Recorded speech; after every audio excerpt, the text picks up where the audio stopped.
আমি একজন ভার্সিটির লেকচারার, আর তোমরা আমার বিয়ে ঠিক করেছো ক্লাস 10-এর একটা মেয়ের সাথে। তোমাদের মাথা ঠিক আছে? ইরফানের কথায় তার মা বিরক্ত হয়ে বলল, আমাকে কেন এসব বলছো? তোমার বাবাকে গিয়ে বলো। তাছাড়া মেয়েটার আর 1 মাস পর এসএসসি এক্সাম, এরপর কলেজে উঠে যাবে। চিন্তা করো না। ইরফান রাগে কথা বলতে পারছে না ঠিক করে। 27 বছরের তাগড়া যুবক সে। বিয়ে করবে না এমন তো বলেনি, কিন্তু তাই বলে একটা বাচ্চাকে বিয়ে? ভাবতেই পারছে না। অসম্ভব। ডান হাতের 2 আঙ্গুল দিয়ে কপাল স্লাইড করতে লাগলো। মেজাজি চুলগুলো কপাল ছুঁয়ে নেমে এসেছে কনুই পর্যন্ত গোটানো হাতা। কনুই থেকে হাতের কবজি পর্যন্ত হাতের রগগুলো ফুলে ফেপে উঠেছে রাগের প্রভাবে। কপাল থেকে আঙ্গুল সরিয়ে ঝাঁকড়া চুলের ভাঁজে একবার হাত চালিয়ে নিজেকে শান্ত করার বৃথা চেষ্টা চালালো। তবে তাতে সফল হলো না বিন্দুমাত্র। হঠাৎই বসা থেকে দাঁড়িয়ে কিছুটা আওয়াজ তুলে রাগ মিশ্রিত কণ্ঠে বলে, আই থিংক তোমার আর বাবার ব্রেন ড্যামেজ হয়েছে, তাই একটা বাচ্চাকে আমার কোলে তুলে দিতে চাইছো। রেডি হয়ে থেকো, আমি তোমাদেরকে ডক্টরের কাছে নিয়ে যাব, ওকে? ইরফান নেওয়াজের মা রুমা নেওয়াজ ছেলের কথায় তবদা খেয়ে চেয়ে আছে। তার ছেলে মেয়েটাকে বিয়ে করবে না বলে তাদেরকে মেন্টাল বানিয়ে দিচ্ছে। অতঃপর রেগে বলো, তুমি লিমিট ক্রস করছো ইরফান। এটা কি ধরনের কথা? তোমার বাবা আর মেয়ের বাবা ছোটবেলায় একসাথে পড়েছে, খুব ভালো বন্ধু ছিলেন তারা। এরপর হঠাৎই মেয়েটার বাবা মারা গেল। মেয়ের মা তাকে নিয়ে চিন্তায় থাকে। তাছাড়া তোমার বাবার বন্ধু তোমার বাবাকে অনেক হেল্প করেছে, তার সামান্য প্রতিদান এভাবে দিতে চাইছে। তুমিও মেনে নাও। ইরফান 2 হাতে মাথার চুলগুলো টেনে নিয়ে বলল, উফ, বাবা ঋণ শোধ করবে তো আমাকে কেন বলির পাঠা বানাচ্ছে? যেহেতু বাবার ঋণ শোধ করতে হবে, তো বাবাই বিয়েটা করে নিক না। আমি কোনো বাচ্চাকে বিয়ে করে তাকে কোলে তুলে ফিডার খাওয়াতে পারবো না, সরি। ছেলের কথায় রোমা নেওয়াজ বিস্ময়ে চোখটা বড় বড় করে তাকালো। ইরফানকে ধমক দিয়ে বলল, কি বলছো, বুঝে বলছো তো? ইরফান নিজেও থতমত খেয়ে গিয়েছে কথাটা বলে। রাগে কি বলে ফেলেছে নিজেই বুঝতে পারেনি। মাথা নিচু করে চোখ বুজে ফোঁস করে শ্বাস ফেলল। পেছন থেকে ইরফানের বাবা তারেক নেওয়াজ গম্ভীর গলায় বলল, তোমাকে বিয়েটা করতেই হবে ইরফান। তোমার কোনো ফ্রেন্ডকে ইনভাইট করতে চাইলে করতে পারো। আগামীকাল রাতের মধ্যেই আমরা বৌমাকে নিয়ে রওনা হব ইনশাআল্লাহ। ইরফান অদ্ভুতভাবে তার বাবার দিকে তাকালো। 2 দিন হলো গ্রামে এসেছে তারা। মূলত ইরফানের ফুপুর বাড়ি গ্রামে। মাঝে মাঝে আসা হয়, তবে এইবার এসে তার গলায় বাচ্চা ঝুলিয়ে দিবে জানলে এই গ্রামে পা রাখত না। বাবার দিকে তাকিয়ে রেগে বলল, বাবা, তুমি কি জানো তোমার ফ্রেন্ডের মেয়ের জন্য আমার চাকরি চলে যেতে পারে? এরপরও তুমি আমার সাথে একটা বাচ্চাকে জড়াইতে চাইছো? তারেক নেওয়াজ ভাবলেন ছেলের কথা ফেলে দেওয়ার মতো নয়। সময় নিয়ে কি যেন ভাবলেন। এরপর গম্ভীর গলায় বললেন, তোমার ভার্সিটিতে কেউ না জানলেই তো হলো। ও আমার মেয়ের পরিচয়ে থাকবে। মেয়ের বয়স হলে তোমাদের আনুষ্ঠানিকভাবেই বিয়ে হবে ইনশাআল্লাহ। তোমার ভার্সিটির সবাই তো বাসায় এসে তোমার বউকে দেখছে না, তাই না? ইরফান হাতটা মুষ্টিবদ্ধ করলো। রাগে তার শরীর কাঁপছে। বাবার কথার পিঠে শুধু বলল, আমি কোনো বাচ্চাকে বিয়ে করতে পারবো না, সরি বাবা, আমি আজকেই ব্যাক করব। এই বলে হনহন করে ঘর থেকে বেরিয়ে যায়। এই, তোর বাইকের চাবিটা দে তো। ইরফানের কথায় শুদ্ধ ভুরু কুঁচকে তাকালো। সে বাড়ির সামনের রাস্তায় দাঁড়িয়ে আছে, মূলত বাজারের দিকে যাবে বলে। বাইক নিয়েই যাবে। ইরফান শুদ্ধর মামাতো ভাই। শুদ্ধ ইরফান একই ইউনিভার্সিটির লেকচারার। শুদ্ধ ঢাকাতেই থাকে চাকরির সুবাদে। ছুটি পেয়ে ইরফানের সাথে নিয়ে এদের বাড়িতে এসেছে। আগামীকাল একই সঙ্গে আবার ব্যাকও করবে। পকেট থেকে বাইকের চাবিটা বের করে ইরফানের দিকে বাড়িয়ে দিয়ে বলল, বাজারের দিকে যাব, তুই বাইক চালাবি? ইরফান কোনো কথা বলল না। শুদ্ধ হাত থেকে বাইকের চাবিটা নিয়ে বাইকে উঠে বাইকটা স্টার্ট দেয়। শুদ্ধ ভুরু কোঁচকালো। ইরফানের কি হয়েছে? মনে হচ্ছে রেগে আছে। বাইকে উঠে বসার জন্য 1 পা তুললে ইরফান বাইক এক টান দেয়। শুদ্ধ ডান পা ঠাস করে মাটিতে পড়ে যায়। ছেলেটা তবদা খেয়ে চেয়ে থাকে ইরফানের হাওয়ার বেগে চলে যাওয়ার পথে। উল্টো পড়তে পড়তে বেঁচেছে। এত বড় ছেলে হয়ে এইভাবে মুখ থুবড়ে পড়লে মান ইজ্জত কিছুই থাকতো না। দাঁত কিড়মিড় করে তাকিয়ে রইল ইরফানের অদৃশ্য হওয়ার পানে। কার উপরে রেগে আছে কে জানে। সেই সব রাগ তার কাছে এসে ঝেড়ে গেল। মামার ডাকে শুদ্ধর হুঁশ ফেরে তারেক নেওয়াজ গম্ভীর গলায় বলে, তোমার ভাইকে বোঝাবে আগামীকাল যেন আমাকে অপমান না হতে হয়, বুঝেছ? শুদ্ধ মাথা নাড়ালো, মানে সে বুঝেছে, কিন্তু কি বোঝাবে সেটাই তো বুঝলো না। আমতা আমতা করে প্রশ্ন করলো, মামা বলছিলাম ইরফানকে কি বোঝাবো? তারেক নেওয়াজ যেতে যেতে বলল, আগামীকাল তোমাদের গ্রামের এক মেয়ের সাথে ইরফানের বিয়ে। শুদ্ধ মুখটা গোল করে বলল, ও, এইবার বুঝেছি ব্যাপার। বাপ বেটা এই নিয়ে ঝামেলা করছে। বাপ বেটাকে বিয়ে করাবে, কিন্তু বেটার তো বিয়ে করার স্বাদ নেই। বাপ তো তা বোঝে না, দুজনের যে এক গোয়ালের গরু, দুজনের রাগ জেদ সমান সমান। বাপ বলেছে বিয়ে দিবে, মানে দিবে, আর বেটা বলেছে বিয়ে করবে না, মানে করবে না। তাহলে জিতবেটাকে? হুম। একটু থেমে গভীর ভাবনা নিয়ে বলল, মামা আমাকে বোঝাতে বলে গেল, ট্রিক্স তো বলে গেল না। বেটাকে নিজের মতো ঘাটতারা বানিয়ে বোঝানোর দায়িত্ব দিচ্ছে আমার ওপর। এসব মানা যায়? আর আমার মামিটাকে জ্বালিয়ে খাই। ইস, কি কষ্ট আমার মামির জীবনে। দুই ঘাটতারা টুপ করে এসে কোথা থেকে যে পড়লো। কথাগুলো বিড়বিড়িয়ে বলে নিজেই নিজের মুখ চেপে ধরল। আজ এত বেফাস কথা বের হচ্ছে কেন তার মুখ দিয়ে? বাপ বেটা তাকে একসাথে ধরলে সে পালাবে কোথায়? স্কুল থেকে এসএসসির অ্যাডমিট নিয়ে বাড়ি ফেরার পথে হঠাৎ রাস্তার ওপাশে ফুচকা চটপটির দোকান দেখে চোখ পড়ল মায়রার। অনেকদিন পর এই বুড়ো দাদুকে দেখল। কোথায় হারিয়েছিল কে জানে।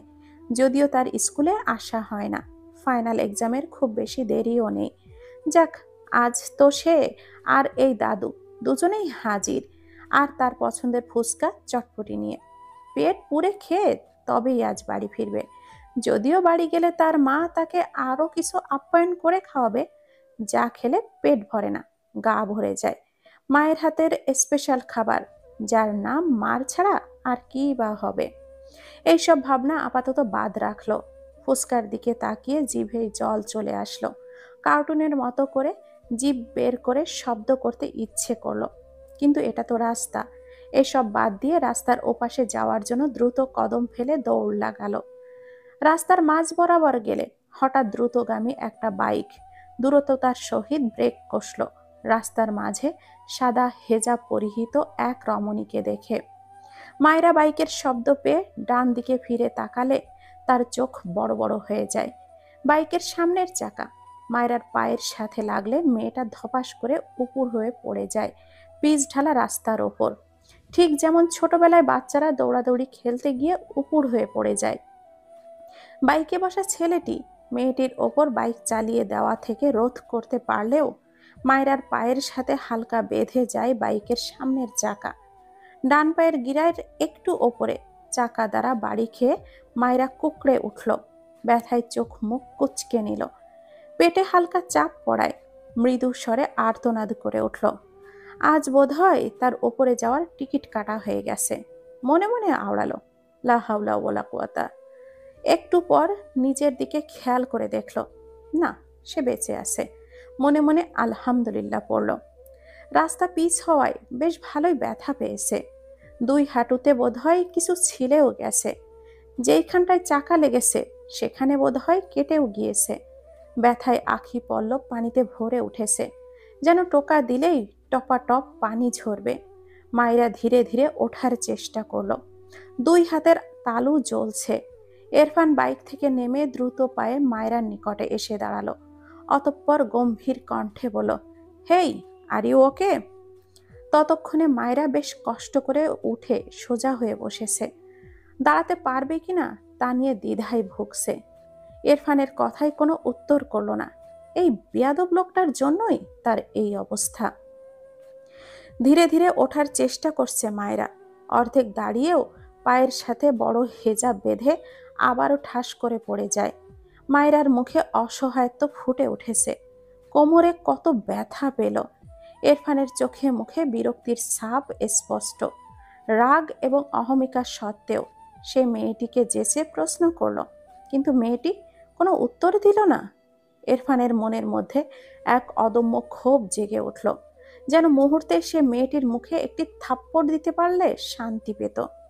মায়েরা ভাবছে, এই লোকটা যাচ্ছে না কেন? ভাবনার মাঝেই তার সামনে একটা হাত নিজের দিকে এগিয়ে আসতে দেখে মায়েরা ভীত হয়। এই লোক তাকে ধরতে আসছে কেন? তার দিকে এভাবে হাত এগিয়ে আনছে কেন? রেগে গেল মেয়েটা। ভয়কে তাড়িয়ে ছেলেটার বাড়ানো হাতের দিকে দৃষ্টি রেখে কণ্ঠে ঝাঁজ নিয়ে বলল, একদম আমাকে ছোবেন না। মেয়েদের ছোঁয়ার অভ্যাস নিয়ে বাইক নিয়ে বের হন কেন? হ্যাঁ, অসহ্য লোক যত সব। ইরফান বাইক থেকে নেমে আসলে তার পকেট থেকে বাইকের চাবিটা রাস্তায় পড়ে যায়। সেটা তুলতেই হাত বাড়িয়েছিল, কিন্তু মায়রার কথা শুনে তার হাত থেমে যায়। অর্ধেক উপর হয়ে তার চোখ শক্ত করে একবার মায়রার দিকে তাকায়। ইচ্ছে করছে এই মেয়েকে থাপড়িয়ে গাল লাল করে দিতে। এমনিতেই তার বাবা মা এক বাচ্চাকে তার গলায় ঝুলিয়ে দিতে চাইছে বলে তার মাথা ঠিক নেই। মাথা ঠান্ডা করতে বের হলো, এখানে আরেক বাচ্চা এসে জুটল, আবার তাকে ভুলভাল পদবিও দিচ্ছে। রাগে মাথা পেটে যাচ্ছে। শক্ত মুখায়বে গম্ভীর চাহনি যুবকটির দাঁতে দাঁত চেপে আওড়ালো, ইডিয়েট। এরপর রাস্তায় পড়ে থাকা চাবিটা তুলে নিল। মায়েরা ইরফানের ইডিয়েট বলা কথাটা শুনেছে, কিন্তু হাত পা কোমরে ব্যথা পেয়েছে বেশ ভালোই। তাই আপাতত শরীরের ব্যথায় জর্জরিত হয়ে রইল। মায়েরা মাথা নিচু করে লোকটার পায়ের জুতোর দিকে চেয়ে আছে। চাবি তুলে নিয়ে এলো, এখনো এমন খাম্বার মতো তার সামনে দাঁড়িয়ে আছে কেন, এটা বুঝলো না। কিছুক্ষণ পর মায়েরা মাথা তুলে তাকায়। ছেলেটার পা থেকে মাথা পর্যন্ত দেখলো। পা থেকে গলা পর্যন্ত তো একদম ঠিকঠাকই আছে। ধূসর কালার প্যান্ট, শরীরে কালো শার্ট জড়ানো, শার্টের হাতা কনুই পর্যন্ত গোটানো। কিন্তু মাথার দিকে নজর পড়তেই মায়েরার চোখ বড় বড় হয়ে গেল, ঠোঁট দুটো আপনা আপনি ফাঁক হয়ে গেল। এটা মানুষ? মানে সুস্থ মানুষ নাকি পাগল? পা থেকে গলা পর্যন্ত তো সুস্থই লাগে, কিন্তু মাথার চুল এত বড় কেন? মায়েরা এইভাবে কাউকে দেখেনি। ছোটবেলায় হয়তো পাগলদের দেখেছিল, এও কি পাগল নাকি? ছেলেটার চোখের মনি বাদামি, গায়ের রং উজ্জ্বল ফর্সা, কালো কিচকিচে চাপ দাড়ি আর গাঢ় সমান মাথা ভর্তি ঝাঁকড়া চুল, মুখায়বে গাম্ভীর্যের ছাপ। ইরফান ফোন কানে নিয়ে কার সাথে যেন কথা বলছে। মায়েরা বিরক্ত হয়ে ধীরে ধীরে বেশ কসরত করে উঠে দাঁড়ালো। ভালোই ব্যথা পেয়েছে মেয়েটা। ডান হাত তুলে কোমরের এক পাশে রেখে বাম পায়ের ওপরে সব ভর দিয়ে দাঁড়ালো। ইরফান বাম হাত পকেটে গুজে ডান হাতে ফোনটা কানে নিয়ে কথা বলছে, খুব সিরিয়াস মুডে। অবশ্য ইরফান মানেই সিরিয়াস। তার সামনে কেউ জোকস বললেও তার শক্ত মুখ থেকে নড়চড় হয় না। মায়রার কেন যেন রাগ লাগলো, চেঁচিয়ে বলে উঠল, লাইসেন্সবিহীন বাইক চালাতে এসেছেন কেন মিস্টার? ইস, আমার হাত পা কোমর সব ভেঙে দিল। মায়রার কথায় ইরফান ভুরু কুচকে তাকালো মায়রার দিকে, গম্ভীর গলায় বলল, ওকে বাই। এরপর কলটা কেটে ফোনটা পকেটে রাখে। মায়রার দিকে তাকিয়ে বলে, হোয়াট? মায়রা রেগে গিয়ে বলে, বধির নাকি? একটা মেয়ের অ্যাক্সিডেন্ট ঘটিয়েছেন আপনি, আর এখন হোয়াট ফট করছেন? ইরফান আঙ্গুল উঁচিয়ে শক্ত গলায় বলে, হেই লিসেন, জাস্ট এ স্টপ। মায়রা বিরক্ত হলো। বাদামি চোখের মনি, চাপ দাড়ি, জঙ্গলিদের মতো করে ঘাড় সমান বড় বড় ঝাঁকড়া চুলওয়ালা ছেলেটা ইংরেজিদের মতো করে শুধু ইংলিশ ছাড়ছে। মায়রার কণ্ঠে ঝাঁজ ঢেলে বলল, এই বিদেশি বিলাই বাংলাদেশের ইংরেজিদের কোনো জায়গা নেই, বুঝেছেন? বাংলাদেশে থাকতে হলে বাংলা বলুন। ইরফান হাতটা মুষ্টিবদ্ধ করে চেয়ে আছে মায়রার পানে। মায়রা একটু ভয় পেল হয়তো। ইরফান শক্ত কণ্ঠে বলে, আর একটা বাজে কথা বলে থাপড়িয়ে সব কটা দাঁত ফেলে দিব, স্টুপিড গার্ল। কথাটা বলে আর এক সেকেন্ডও দাঁড়ালো না। দ্রুত পায়ে বাইকে উঠে বাইক স্টার্ট দিয়ে মায়রার পাশ কাটিয়ে চলে যায়। মায়রা কোমরে হাত দিয়ে পেছন থেকে চেঁচিয়ে বলে ওঠে, শালা ঘুষদাতা, নিশ্চয় ঘুষ দিয়ে লাইসেন্স পেয়েছে, আর এখন রাস্তায় এসে আমার মতো বাচ্চার কোমর ভাঙছে, আমাকে ছুতে আসছে, বেয়াদব কোথাকার। ইরফান বোধহয় মায়রার বলা প্রথম দুটো শব্দ শুনতে পেয়েছে। বাইকের স্পিড বাড়িয়েছে। ইচ্ছে তো করছে এই মেয়ের ওপর দিয়ে বাইক তুলে দিতে। উফ, এত চাপ সে নিতে পারছে না। মায়েরার খাওয়ার মুড নষ্ট করে দিয়েছে এই লোকটা। খুঁড়িয়ে খুঁড়িয়ে হাঁটতে লাগলো, বিড়বিড় করে লোকটাকে বকতে লাগলো। মেয়েটা ভালো, অনেকের কাছে শুনেছি একটু চঞ্চল তবে ভদ্র। বাবা নেই, বুঝতে পারছিস? দেখবি মেয়েটা ছোট হলেও ইয়া বড় বুঝদার হবে। চায়ের টঙের দোকানের পাশে বাইকে বসে আছে ইরফান। তার সামনে দাঁড়িয়ে রয়েছে শুদ্ধ, তার মামাতো ভাই। ইরফানকে বোঝাচ্ছে। ইরফানের গম্ভীর মুখাবয়ব কোনো পরিবর্তন নেই, এক মনে ফোন স্ক্রল করছে। শুদ্ধ হতাশার নিঃশ্বাস ফেলে দোকান থেকে 2 কাপ চা এনে 1 কাপ ইরফানের দিকে এগিয়ে দিলে ইরফান গম্ভীর গলায় বলে, ব্ল্যাক কফি আন। শুদ্ধ ভুরু কুঁচকে বলল, এই গ্রামে তোর জমিদারি ব্ল্যাক কফি কোথা থেকে আমদানি করব শুনি? এটা দিয়ে চালিয়ে নে। ইরফান কিছুই বলল না। শুদ্ধ বুঝলো ও খাবে না। নিজেই 2 কাপ চা সাবার করলো দাঁড়িয়ে দাঁড়িয়ে। এরপর কাপ দুটোকে রেখে এসে বলল, বলছিলাম বিয়ে তো হবেই, মেয়েটাও বাচ্চা। তুই চুলগুলো এবার না হয় কেটেই ফেল, নয়তো বাচ্চাটা ভয় পাবে। ইরফান কথাটা শুনে শক্ত চোখে শুদ্ধর দিকে তাকালো। রাতের অন্ধকারে চায়ের দোকানে মৃদু ভাব আলো ইরফানের মুখে এসে পড়ছে। শুদ্ধ দেখল ইরফান তার দিকে খেয়ে ফেলা চোখে তাকিয়ে আছে। শুদ্ধ মেকি হেসে বলল, মিস্টেক মিস্টেক, তোকে তামিল মুভির নায়কদের মতো লাগছে রে। বাচ্চাটা তোকে দেখে ক্রাশ খাবে, সত্যি বলছি। ইরফান তার ডান হাত শুদ্ধের কলার ধরে মেজাজি গলায় বলল, আমি কোনো বাচ্চাকে বিয়ে করব না, আর একটা বাড়তি কথা বলে তোর গ্রামে তোকেই বালি চাপা দিয়ে দিব। শুদ্ধ ইনোসেন্ট ফেস বানিয়ে বলে, ওকে ওকে, আমার কলার ছাড়, তোকে বিয়ে করতে হবে না। ইরফান শুদ্ধর কলারটা থেকে হাতটা সরিয়ে বাইকের 2 পাশে পা দিয়ে বসে টান দিয়ে চলে গেল। শুদ্ধ বিরক্ত হলো, এ আবার কই যায়? ইরফান কবুল বলে উঠে দাঁড়ালো। অতিরিক্ত রাগে তার পুরো শরীর থেকে যেন ধোঁয়া বের হচ্ছে। সে গাড়ি নিয়ে প্রায় অর্ধেক রাস্তা চলে গিয়েছিল। তার মা নাকি অসুস্থ হয়ে গিয়েছে। এসে দেখছে সত্যি অসুস্থ হয়ে গিয়েছে, প্রেশার ফল করেছিল। কিন্তু এভাবে তাকে বিয়ে করানোর জন্য তার বাবা মা এমন উঠে পড়ে লেগেছে কেন, এটা বুঝলো না। বিয়ে করিয়েই ছাড়লো। এইখানে বেশিক্ষণ থাকলে একটা অঘটন ঘটবে। কোনো দিকে তাকালো না, হনহন করে বাড়ি থেকে বেরিয়ে গেল। তারেক নেওয়াজ ও রুমা নেওয়াজ ছেলের ব্যবহারে বেশ বিব্রত বোধ করলেন। মায়েরার মা ভুরু কুঁচকে তাকায়। ছেলেটার তার সাথে একবারও কথা বলল না। তিনি কি ভুল করলেন? তারেক নেওয়াজের দিকে চোখ পড়তেই এইসব ভাবনা দূর হয়ে গেল। লোকটা তার প্রাক্তন স্বামীর বন্ধু কম, ভাই বেশি। তার মেয়ে এই লোকটার বাড়ির বউ এখন। সেও চিন্তামুক্ত। মেয়েটাকে নিয়ে ভীষণ দুশ্চিন্তায় ছিলেন। মায়েরা কাঁদতে কাঁদতে চোখ মুখ ফুলিয়ে ফেলেছে। তার মা তাকে এত তাড়াতাড়ি কেন বিয়ে দিল? তার বাবা নেই, তাই বলে সে এতই বেশি হয়ে গেল? এসএসসি পরীক্ষাটাও পর্যন্ত দিতে দিল না, তাকে বিদেয় করিয়েই ছাড়লো। তার বোনেদের থেকে শুনেছে তার বর তার থেকে অনেক বড়। তার মা তার সাথে এমনটা কি করে করতে পারলো? নিজের বাবা নেই বলে বুড়োর সাথে বিয়ে দিয়ে দিবে? ভাবনার মাঝেই মায়রার মা মায়রার ঘরে এসে মেয়ের মাথায় হাত বুলায়। মায়রা ফুপিয়ে ওঠে। মোহনা বেগম মেয়ের মাথায় চুমু খেয়ে বলেন, আমি তোর মা, খারাপ চাই না তোর। তোর দায়িত্বটা কারোর হাতে দিয়ে আমি এবার নিশ্চিন্ত হলাম। ও বাড়ি গিয়ে আমার মান রাখবি কেমন? সবার সাথে মিলেমিশে থাকবি। তোর সুখী মুখটা দেখতে চাই, তাই এই বিয়েটা মেনে নে, মন দিয়ে সংসার করবি কেমন? মায়রার চোখ থেকে টুপটুপ করে জল গড়িয়ে পড়ে। ভাঙা গলায় মাথা নিচু করে আওড়ায়, আমার নিজের আব্বু বেঁচে থাকলে আজ এই দিনটা দেখতে হতো না, তাই না মা? সৎ আব্বুরা বুঝি মেয়েদের তাড়ানোর জন্য এইভাবে উঠে পড়ে লাগে? মায়রার মা কিছু বলতে পারলেন না। মায়রা নাক টেনে বলল, চিন্তা করো না মা, আমি আর তোমার সংসারে ঝামেলা বাড়াবো না, তোমরা ভালো থেকো। কথাটা বলে নিজেই বেরিয়ে গেল।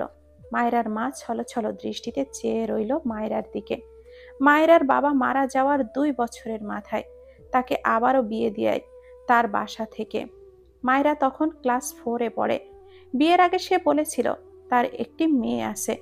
প্রথম প্রথম ভালোই চলছিল, কিন্তু যতদিন যেতে লাগলো তার স্বামীর যেন মায়রার প্রতি বিরক্তের মাত্রা বাড়তে লাগলো। মায়রাকে সে ভালো রাখতে পারেনি মা হয়েও। এখন মেয়ের একটু সুখের আশায় মেয়েটাকে ভালো ফ্যামিলির হাতে তুলে দিতে পেরে হাজার কষ্টের মাঝেও ভালো লাগলো। অন্তত এই বাসায় মায়রা যেভাবে থেকেছে এর চেয়ে ভালো থাকবে। মা হয়ে আর কি বা চাই মেয়ের জন্য? আমাকে ব্ল্যাকমেল করে বিয়ে করিয়েছো, ভালো কথা, তবে এর সাথে সংসারটা আমি করতে পারবো না, এটা মাথায় রেখো। বিয়ে করিয়ে ছেলের বউ পেয়েছো, এবার তোমরা দুজনেই ওর সাথে সংসার করো বসে বসে। এই বাচ্চাকে যেন আমার আশেপাশে না দেখি। আই রিপিট, ওকে আমার আশেপাশে না দেখি। কথাগুলো বলেই হনহন করে নিজের রুমে গিয়ে ঠাস করে দরজাটা লাগিয়ে দিল ইরফান নেওয়াজ। রুমা নেওয়াজ, তারেক নেওয়াজ দুজনেই হতভম্ব চোখে চেয়ে রইল তাদের ছেলের পানে। মায়রার মাথায় ঘোমটা টানা, মাথা নিচু, চোখ থেকে টুপটুপ করে পানি গড়িয়ে পড়ছে। যার সাথে বিয়ে হয়েছে তার মুখটাও দেখেনি। তার আগেই এমন তিক্ত বাক্য শুনে মায়রার ছোট্ট হৃদয়টা ব্যথায় ভরে উঠল। তারেক নেওয়াজ গম্ভীর চোখে ছেলের আটকানো দরজার দিকে কিছুক্ষণ চেয়ে থাকে। এরপর স্ত্রী রুমার দিকে তাকালে দেখল তার স্ত্রী কটমট দৃষ্টিতে তার দিকেই চেয়ে আছে। তারেক নেওয়াজ গলা ঝেড়ে বলল, তেরা ছেলে তো তোমার, আমার দিকে এভাবে তাকাচ্ছ কেন? আজব। রুমা নেওয়াজ ফোঁস করতে করতে বলে, হয়েছে তোমার ছেলেকে বিয়ে করানো? স্বাদ মিটেছে? তারেক নেওয়াজ ফোঁস করে শ্বাস ফেলে বলে, না, মেটেনি। মানে তোমার লজ্জা করে না? ছেলে একটা বউকেই ছুঁড়ে ফেলেছে, আবার আরেকটা করানোর স্বপ্ন দেখছো? তারেক নেওয়াজ ভোতা মুখে বলে, আনুষ্ঠানিক বিয়ে তো আর হয়নি। সে বিয়ে না হওয়ার আগে স্বাদ কেন মিটবে? দ্বিতীয় বিয়ে করাবো কেন? রুমা নেওয়াজ বোকা চোখে তাকালেন স্বামীর পানে। এরপর রাগে গজগজ করতে করতে ধূপাধাপ পা ফেলে ঘরের দিকে যায়। শব্দ করে বলে, যা ইচ্ছা করো, তোমার ছেলের বউকে যেখানে ইচ্ছা রাখো, আমাকে এইসবে জড়াবে না। পেছন থেকে তারেক নেওয়াজ দীর্ঘশ্বাস ফেললেন। কিছুটা দূরেই মায়রা মাথা নিচু করে দাঁড়িয়ে আছে। তারেক নেওয়াজ এগিয়ে গেলেন মায়রার দিকে। মায়রার গায়ে লাল শাড়ি জড়ানো, মাথার উপরে লাল হেজাব বাঁধা। তারেক নেওয়াজ মায়রার মাথার উপরে হাত রেখে নরম গলায় বলেন, আম্মু, ভয় পাচ্ছ? মায়েরা মাথা নিচু করেই দুই দিকে মাথা নাড়িয়ে না বোধক উত্তর জানায়। তারেক নেওয়াজ দীর্ঘশ্বাস ফেলেন। তিনি বুঝতে পারছেন না এই পরিস্থিতিতে আসলে তার কি করা উচিত। তার ছেলের রাগ সম্পর্কে তার যথেষ্ট ধারণা আছে। তার আরেকটা ভোলা ভালা ছেলে থাকলে ইরফানের দিকে আর নজর দিতেন না, কিন্তু ছেলে যে একটাই। তার বন্ধুর এই মেয়েকে ছেলের বউ করা বহুদিনের স্বপ্ন। বন্ধু বেঁচে নেই, এই জন্য সব ভুলে যেতে পারেন কিভাবে সে? মায়রার মাথায় হাত বুলিয়ে বলে, এসব কিছু ভুলে যাও। এখন থেকে তুমি আমার মেয়ে, বুঝেছ? আমার মেয়ে আমার বাসায় থাকবে, আর কোনো দিকে মন দিবে না, শুধু পড়াশোনায় মন দিবে, বুঝেছ? মায়েরা অবাক হয়। বাড়ির অন্য মানুষদের ব্যবহার যতটা করুণ, আর এই লোকটার ব্যবহার তার চেয়ে হাজার গুণ ভালো। তারেক নেওয়াজ মায়রার হাতটা ধরে একটি ঘরের দিকে নিয়ে যেতে লাগলেন। মায়রা নীরবে তার শ্বশুরের পিছু পিছু যায়। মায়রা তারেক নেওয়াজকে চেনে। ইনি তাদের বাড়িতে বেশ কয়েকবার গিয়েছিলেন, তার ভালো মন্দ জিজ্ঞাসাও করত। সবচেয়ে বড় কথা, ইনি যে তার বাবার বন্ধু ছিল এটা সে জানত, কিন্তু তার পরিবারের কাউকে কখনো দেখা হয়নি। বিয়ে হওয়ার সুবাদে সবাইকে দেখা হলো, সাথে সবার আচরণও দেখা হলো। ডান হাতে চোখ মুছে নিল। তার আব্বু মারা যাওয়ার পর থেকে তার জীবনটা এমনই হয়ে গিয়েছে। তবুও গ্রামে হেসে খেলে দিন কেটেছে তার, কিন্তু এখানে কি করে থাকবে সে? ইনায়া তার খালাতো বোনের বাড়িতে বেড়াতে এসেছে। গ্রাম তার ভালো লাগে বেশ, কিন্তু তার খালাতো বোন সহ তার বান্ধবীরা সবাই মিলে একটা ট্যুর দিবে ঠিক করে। সে কি এই সুযোগ হাতছাড়া করে? ফটাফট চলে এসেছে খালার বাড়ি। মা বাবা ভাইয়া কেউই রাজি না, তাকে একা যেতে দেবে না কিছুতেই। এরপর সে জেদ দেখিয়ে বলেছে ট্যুরে যাবে না, তবে খালার বাড়ি যাবে। এক প্রকার কাউকে না বলেই এখানে চলে এসেছে। এবার কেউ না জানলেই হলো। তার খালা বলবে না, তার খালা তার বান্ধবী বলা যায়। সারাদিন জার্নি করে শরীর জুড়ে ক্লান্তির ছড়াছড়ি। এরই মাঝে একটু আগে তার বাবা ফোন দিয়ে জানায় তার ভাইয়ের নাকি বিয়ে হয়ে গিয়েছে। কথাটা শুনে সে হজম করতে পারছে না। ওপাশ থেকে তারেক নেওয়াজ হ্যালো হ্যালো করছে, এপাশে ইনায়ার খবর নেই। ইনায়ার খালাতো বোন যাহারা ঘরে এসে ইনায়াকে এইভাবে তবদা খেয়ে বসে থাকতে দেখে অবাক হয়। এগিয়ে এসে ইনায়াকে ঝাঁকি দিয়ে বলে, এই, কি হয়েছে তোর? খালু উপাস থেকে হ্যালো হ্যালো করছে, তুই জবাব দিচ্ছিস না কেন? ইনায়ার ভ্রম থেকে বেরিয়ে ঝাঁকি দিয়ে উঠল। ফোন লাউডে থাকায় জাহারা সব শুনতে পেয়েছে। ইনায়ার বাবার গলা।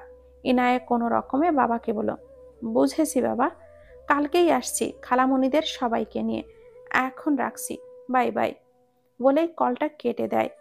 জাহারা ভুরু কুচকে চেয়ে আছে ইনায়ার দিকে। ইনায়া হাতের ফোন রেখে খুশিতে জাপটে ধরে জাহারাকে। এরপর জাহারার দুই হাত ধরে ঘুরতে থাকে। হাসতে হাসতে বলে, আপু আপু, অনেক বড় অসাধ্য সাধন হয়েছে, আমার বিশ্বাসই হচ্ছে না। জাহারা বিরক্ত হয়ে বলল, তুই কি আমাকে বলবি হয়েছেটা কি? তোর কি বিয়ে ঠিক হয়েছে? ইনায়া তার ঘোরানি থামিয়ে প্রফুল্ল কণ্ঠে বলল, আপু আপু, বিয়ে আমার ঠিক হয়নি, তবে একজনের বিয়ে অলরেডি হয়েই গিয়েছে। মানে, কার? ইনায়া হেসে বলতে থাকে, ইরফান ভাইয়ার বিয়ে হয়ে গিয়েছে। তুমি ভাবতে পারছো, ইরফান ভাইয়ার বউ হয়ে গিয়েছে।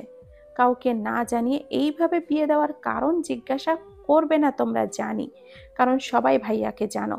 সবাইকে না জানানোর চেয়ে আশ্চর্যজনক ব্যাপার হচ্ছে ইরফান ভাইয়া নাকি বিয়ে হয়ে গেছে। ওয়াও, কিভাবে সম্ভব? আই এম সো এক্সাইটেড ভাবিকে দেখার জন্য।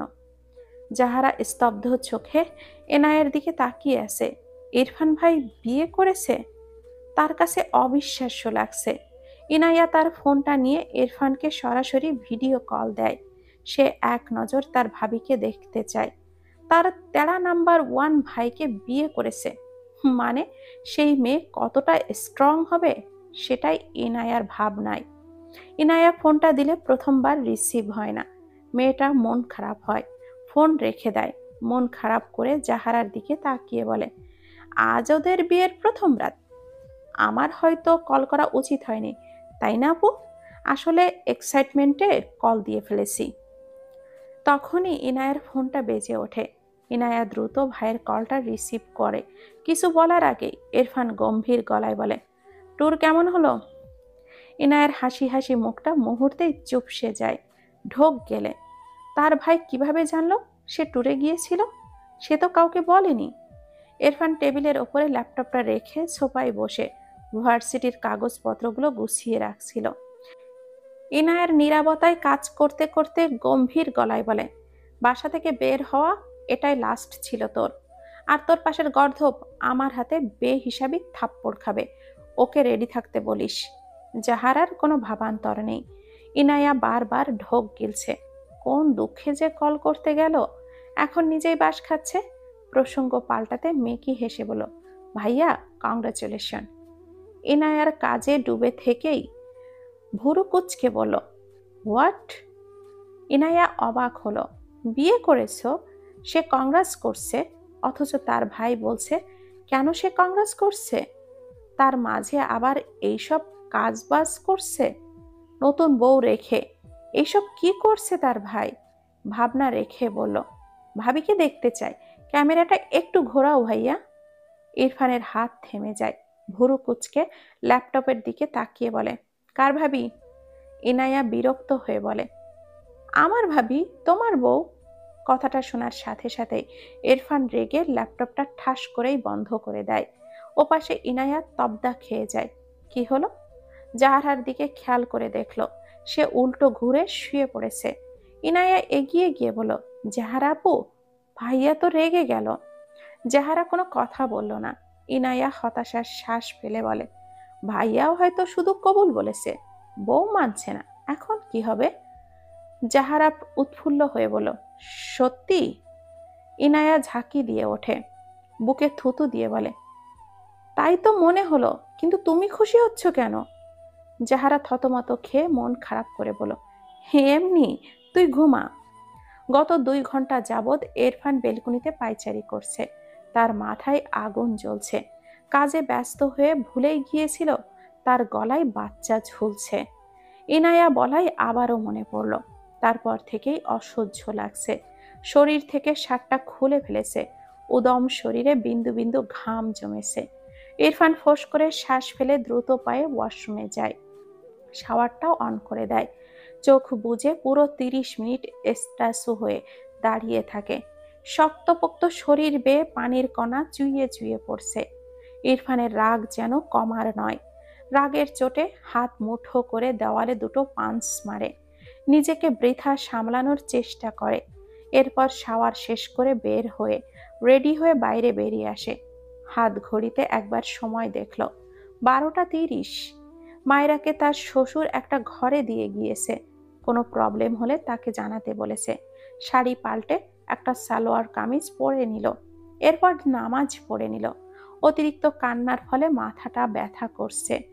তার ব্যাগে টাফলিনের থাকে সব সময়। অতিরিক্ত কান্নার ফলে মাঝে মাঝেই এই টাফলিন তার প্রয়োজন পড়ে। আশেপাশে তাকালো, কোথাও পানি নেই। তাই ঘর থেকে বেরিয়ে এলো। ডাইনিংয়ে পানি আছে নিশ্চয়। জিরো বাতির আলোয়, ডাইনিংয়ে আবছা আলোয় ভরপুর। সবাই হয়তো ঘুমিয়ে পড়েছে। মায়েরা লাইট জ্বালালো না। জিরো বাতির আলোয় যা দেখতে পাচ্ছে সেই আলোতেই পা টিপে টিপে এগোয়। পাশে কেউ জেগে না যায় সেই ভয়ে। ডাইনিং টেবিলের ওপরে একটা জগ ভর্তি পানি পেয়ে খুশি হলো মেয়েটা। কোনো দিকে না তাকিয়েই উল্টো ঘুরে আসতে নিলে হঠাৎই শক্ত কিছুর সাথে তার পিঠে ধাক্কা খায়। মায়েরা ভয় পেয়ে যায়। এমনিতেই চারিদিকে অন্ধকার। ভয়ে ভয়ে চারপাশে একবার চোখ বুলালো। পেছনে ফেরার সাহস পাচ্ছে না। বারবার ঢোক গিলছে। এক হাতে জগ, আরেক হাতে মুখ চেপে আসে। এক্ষুনি গলা ফেটে চিৎকার দিলে কি বাজে একটা অবস্থা হতো। ইরফান বাইরে বেরিয়েছিল। হঠাৎই তার পিঠে এসে কিছুর ধাক্কা লাগে। ভুরু কুচকে পেছনে ফিরে তাকায়। ঝাপসা আলোয় বুঝলো কোনো মেয়ে। গোসল করে মাথাটা ঠান্ডা না হলেও শরীর ঠান্ডা হয়েছিল। কিন্তু যখন বুঝলো সেই বাচ্চা মেয়েটা এটা, রাগ যেন তরতর করে বেড়ে আবারও শরীরটা উত্তপ্ত হতে লাগলো। আপাতত বাসায় তার বাবা মা ছাড়া আর কেউ নেই। বাকি এই উটকো ঝামেলা। ইরফান মেয়েটাকে না দেখলেও খুব ভালো করে বুঝলো এটাই সেই মেয়ে। মায়রার মাথা ব্যথা সারানোর ইচ্ছা পালিয়েছে। সে এখন এখান থেকে পালাতে পারলেই বাসে। দৌড় দেওয়ার জন্য এক পা বাড়ালেই ইরফান মায়রার কোমর সমান ছুটি করা চুল ডান হাতে টেনে ধরে। হাতে ঘুরিয়ে 2বার পেঁচায়। মায়রা ব্যালেন্স সামলাতে না পেরে এবার ইরফানের বুকে গিয়ে ধাক্কা খায়। ইরফান বাম হাতে মায়রাকে ঠেলে তার থেকে সরিয়ে দেয়। তবে চুলের গোছা ছাড়ে না। শক্ত হাতে চেপে দাঁতে দাঁত চেপে নিরেট কণ্ঠে বলে, সামনে আসতে নিষেধ করেছি, এই জন্য পিছনে এসেছ? মায়রা কেঁপে ওঠে। সে বুঝল এটা তার স্বামী নামক জম। ইরফান একই কণ্ঠে বলে ওঠে, আনসার মি। মায়রা জিভ দিয়ে ঠোঁট ভেজায়। চুলের গোছা শক্ত হাতে ধরায়। ব্যথা পায় মেয়েটা। 2 হাতে জগ চেপে কিছু বলতে চায়। তার মাঝে ইরফান দাঁতে দাঁত চেপে বলে, আর একবার যদি দেখেছি আমার সামনে পিছে ডানে বামে এসেছো তো থাপ্পড় দিয়ে সব দাঁত ফেলে দিব, ড্যামিট। কথাটা বলেই মায়রাকে এক প্রকার ছুঁড়ে ফেলে সামনের দিকে। মায়রা কয়েক পা এগিয়ে পড়তে পড়তে বেঁচে যায়। জগের পানি থেকে কিছুটা পানি তার জামায় পড়ে যায়। মায়রার রাগ লাগলো। সে পানি নিতে এসেছিল। এই বেয়াদব লোকের সামনে পিছনে ডানে বামে কেন যাবে? রাগে উল্টে ঘুরে দাঁড়ায়। আফসা আলোয় দেখল পেছন থেকে লোকটির অবয়ব বেরিয়ে যাচ্ছে। মায়রা হাতে থাকা জগের পানি ইরফানের দিকে ছুঁড়ে মারে। ইরফানের পা থেমে যায়। মায়রাকে আর কে পায়?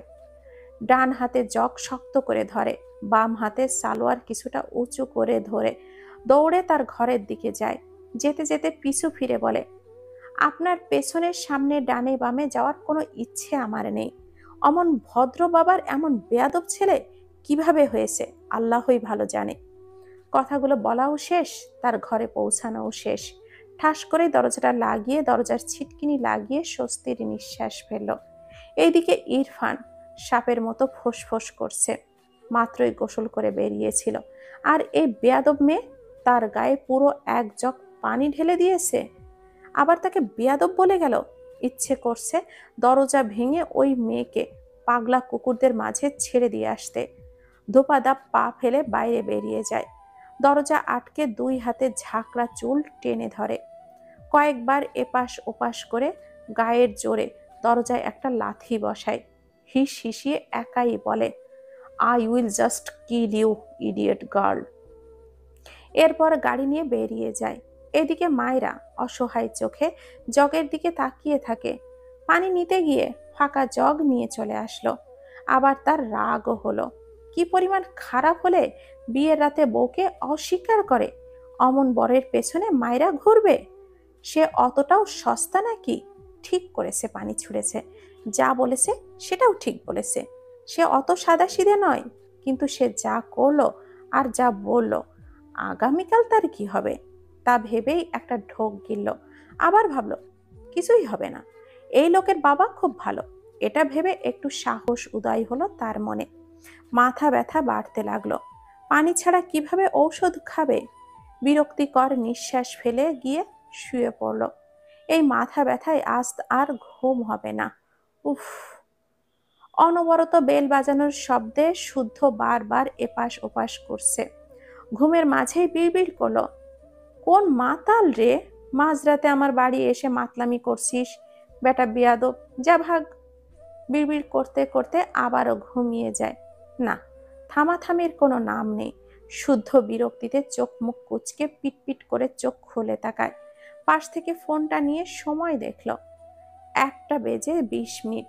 শুদ্ধ অলসতা ঝেড়ে উঠে দাঁড়ালো। ঘুম ঘুম ভাব নিয়ে দরজা খুলে সামনে তাকিয়ে ইরফানকে দেখে ঘুম উবে গেল।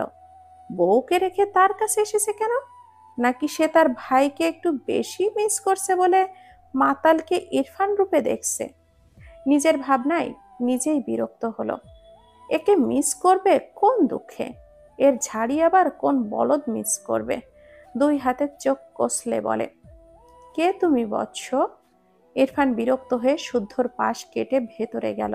শুদ্ধ দরজা আটকে পিছু পিছু আসতে আসতে বলল, কিরে, উত্তর দে, এত রাতে এখানে কি? বউ বের করে দিয়েছে? সি সি সি, একটা বাচ্চা তোকে বের করে দিল? বিয়ে করতে না করতেই এই হাল? ইরফান রেগে শুদ্ধর কলার ধরতে নিলে শুদ্ধ মেকি হেসে বলে, শরীরে কিছু নেই, কলার কই পাবি? তোর প্রবলেম হলে আমি শার্ট পরে আসছি। ইরফান শুদ্ধর মাথার চুলটা মুষ্টি করে ধরে দাঁতে দাঁত চেপে বলে, আর একটা বাজে কথা বলবি না, স্টপ। শুদ্ধ কাঁদো কাঁদো মুখ করে বলল, ঠিক আছে, আমার সব এমন টানাটানি করার কোনো মানে হয়? শার্ট চুল কবে না জানি বইয়ের সম্পদ ধরেও টান দিয়ে দিস, সর সর। ইরফান ফোঁস করে শ্বাস ফেলল। এই বেয়াদব ভাঙা রেডিও, কিছু বলেও লাভ নেই। শুদ্ধ ভুরু কুচকে বলে, কেউ কি মরেছে? 40 দাওয়াত দিতে এসেছিস? আমি নিজেই চলে যেতাম, এত কষ্ট করে আসলি কেন? ইরফান শক্ত চোখে তাকায় শুদ্ধের দিকে। শুদ্ধ মেকি হেসে বলে, জানি এসব আমার ধর্মের ঠিক নয়। এভাবে তাকাচ্ছিস কেন? একটি মজাও করতে দেয় না? কি দিনকাল আসলো। ইরফান তার শরীর থেকে হালকা ভেজা শার্টটা খুলে ছুঁড়ে ফেলে শুদ্ধের বিছানায় উপুড় হয়ে শুয়ে পড়ল। শুদ্ধ ভুরু কুচকে বলল, আরে, এটা আমার বিছানা, তুই তোর বাড়ি যা, কাল ভার্সিটি আছে, একটু ঘুমাতে দে। ইরফান চোখ বুজে বলল, ডোন্ট ডিস্টার্ব মি। শুদ্ধ হা করে তাকালো। তার বাড়িতে এসে তার ঘুম ভাঙিয়ে তার বিছানা দখল করে বলছে, don't disturb me. Wow, nice jokes. দাঁত কিরমির করে ইরফানের গায়ের ওপরেই ধপ করে শুয়ে পড়লে ইরফান এক লাথি দিয়ে শুদ্ধকে ফেলে দেয়। শুদ্ধ ঠাস করে মেঝেতে পড়ে চোখ মুখ কুঁচকে নেয়। ইরফান চোখ বুজে যেন কিছুই হয়নি। শুদ্ধ কাঁদো কাঁদো মুখ করে বলল, মির্জাফর এর চেয়েও ভালো ছিল, শালা সন্ন্যাসী। বউকে মানবি না ভালো কথা নয়, কিন্তু এখানে এসে আমার ঘুমটা কাটছিস কেন? এটা তো আরো ভালো কথা নয়। তোর বউকে আমায় দিয়ে দে তো, তুই তোর বাড়ি থেকে বিদায় হ, যা। ইরফান পাশ থেকে একটা বালিশ নিয়ে শুদ্ধর দিকে ছুঁড়ে বলল, রেডিওটা অফ করে ঘুমা। শুদ্ধ দাঁত কিরমির করলো, বালিশ নিয়ে ঠাস করেই মেঝেতে শুয়ে পড়ল। যার এমন বন্ধুরূপী ভাই আছে তার জীবনে এর চেয়ে বেশি সুখ আর নেই। কিছুক্ষণ পর ইরফান শোয়া থেকে উঠে ওয়াশরুমে যায়। চোখে মুখে পানি দিয়ে এসে শুদ্ধের পেটে পা দিয়ে খোঁচায়। শুদ্ধ রেগে বলে, আবার কি রে ভাই, ঘুমাতে দে। সবাই তোর মতো রোবট নাকি? সারা রাত জেগে কাল ক্লাস নিতে পারবো না, ঘুমাতে দে। ইরফান গম্ভীর গলায় বলল, ওপরে যা, ঠান্ডা লাগবে। শুদ্ধ বালিশ নিয়ে উঠে দাঁড়ালো। পরনের ট্রাউজারটা ওপরের দিকে টেনে তুলে মুখ বাঁকিয়ে বলল, ঢং দেখো, আগলা পিরিত। ইরফান কিছুই বলল না, শুদ্ধর পাশে গিয়ে শুয়ে পড়ল। শুদ্ধ ইরফানকে চাপটে ধরে। ইরফান রেগে বলে, আরেকটা লাথি খেতে না চাইলে দূরে সরে যা। শুদ্ধ অসহায় মুখ করে আরো চাপটে ধরল। কোল বালিশ পেলে কে ছাড়ে। ইরফান ফোঁস করে শ্বাস ফেলে চোখ বুজল। বেশ অনেকক্ষণ সময় পেরিয়ে গেলেও ইরফানের চোখে ঘুম ধরা দেয় না। এভাবে কেউ চাপটে ধরলে ঘুমানো যায়? একটু পরপর শুদ্ধকে খোঁচাতে লাগলো পা দিয়ে। শুদ্ধ ঘুমের মাঝেই বিরক্ত হয়ে ইরফানকে আরো জাপটে ধরে। ইরফান রেগে বিছানা থেকে নেমে দাঁড়ায়। সে জানে এই বেয়াদবটা তাকে ঘুমাতে দিবে না। আজ আর তার ঘুম হবে না। বিরক্তির শ্বাস ফেলে বেলকুনিতে যায়। বসন্তকালের শুরু। প্রকৃতি জুড়ে মিটিমিটি ঠান্ডা বাতাস, মাঝরাতের দমকা হাওয়া ইরফানের উদাম শরীর ছুঁয়ে দেয়। ইরফান গম্ভীর মুখায়বে এক মনে চেয়ে থাকে। তার মনে কি চলে সেই জানে। মেয়েটার ফেলা পানি গায়েই শুকিয়েছে। কথাটা মনে পড়তেই মেজাজ সোজা 360 ডিগ্রি অ্যাঙ্গেলে ঘুরে গেল আর হাই হয়ে গেল। ওই পুচকি মেয়ে আজ এসে আজকেই তার গায়ে পানি ছুঁড়েছে। এত সাহস হলো কি করে? ডান হাত পকেটে রেখে এপাশ ওপাশ পায়চারি করতে করতে একটা সময় দাঁড়িয়ে যায়। বাম হাতে দেওয়ালের সাথে একটা পাঞ্চ মারে। রাগ কমে না। এই পাঞ্চ ওই মেয়ের মুখে মারতে পারলে হয়তো রাগ কিছুটা কমতো। ইরফানের সারা রাত বসে হেঁটে নয়তো এপাশ ওপাশ পায়চারি করেই কেটেছে। সারা রাতে মোটামুটি 1 প্যাকেট সিগারেট পোড়ানো শেষ। ইজি চেয়ারে বসে লাস্ট সিগারেট ডান হাতের 2 আঙ্গুলে ধরে বার দুয়েক টোকা দিল। এরপর আবারও ঠোঁটের ফাঁকে ছেড়ে কয়েকবার শূন্যে ধোঁয়া ছড়ল। সিগারেটের অবশিষ্ট ছোট্ট অংশটা ফেলে বসা থেকে উঠে দাঁড়ালো। আবারও খানিক পায়চারি করলো। ফজরের আজানে ইরফান দাঁড়িয়ে যায়। আকাশ পানে চেয়ে আজানের প্রতিটা ধ্বনি শুনল। সারা রাত এমন ঠান্ডা পরিবেশে উদম গায়ে থাকায় শরীর ঠান্ডা হয়ে গিয়েছে। তবে ইরফানের মাঝে কোনো ভাবান্তর নেই। আজান শেষে ওয়াশরুমে গিয়ে অজু করে বের হলো। ঘরেই নামাজ পড়ে শুদ্ধকে ঠেলতে লাগলো। শুদ্ধর নড়চড় নেই। বিরক্ত হয়ে জোরে সোরে একটা লাথি দেয়। শুদ্ধ ঘুমের মাঝেই ঠাস করে পড়ে যায় বিছানা থেকে। কোমরে হাত দিয়ে ঘুমু ঘুমু চোখেই বলে, কোন বিয়াদব আমায় ফুটবল ভাবছিস রে? ভালো করে দেখ আমি মানুষ। ইরফান পাত্তা দিল না শুদ্ধর কথা। সে চুপচাপ শুয়ে পড়ল। এদিকে শুদ্ধর ঘুম উবে যায়। ধরপড় করে উঠে বসে। কাল রাতে একবার পড়েছিল, এখন আবার। ঘুম ঘুম চোখে বিছানার দিকে তাকিয়ে দেখল ইরফান আয়েশ করে শুয়ে আছে। দাঁতে দাঁত চেপে বলল, তুই আমায় ফেলেছিস? এই মির্জাফরদের মতো আচরণ করা বন্ধ করবি তুই? ইস, কোমরটা গেল আমার। ইরফান 2 চোখ বুজেই বলল, 2 ঘন্টা পর ডেকে দিবি। ঘুম থেকে উঠে যেন 1 কাপ ব্ল্যাক কফি পাই। শুদ্ধ দাঁত কিরমির করেই বলল, আমাকে তোর কাজের মাসি মনে হচ্ছে? না, কাজের মামা মনে হচ্ছে। Don't disturb me. শুদ্ধ উঠে দাঁড়ালো। ইচ্ছে করলো ইরফানের পাছায় এক লাথি দিয়ে একদম ওর বাড়ি পাঠিয়ে দিতে। শালা বেয়াদব, তার জীবনটা ভেজে খায় একেবারে। সাধে কি আর বলে, তার মামির কপাল পুড়েছে। এমন ঘাড়তাড়া জামাই ছেলে নিয়ে যে কিভাবে সংসার করলো তা ভেবেই শুদ্ধের মনে হয় তার মাথার চুল পাক ধরে যাবে। এইসব রেখে সেও নামাজ পড়তে গেল। মায়েরা সকালে উঠে নামাজ পড়ে নিল। মাথা ব্যথায় ঘুম ভালো হয়নি, কিন্তু সকালে ওঠার অভ্যাস তার।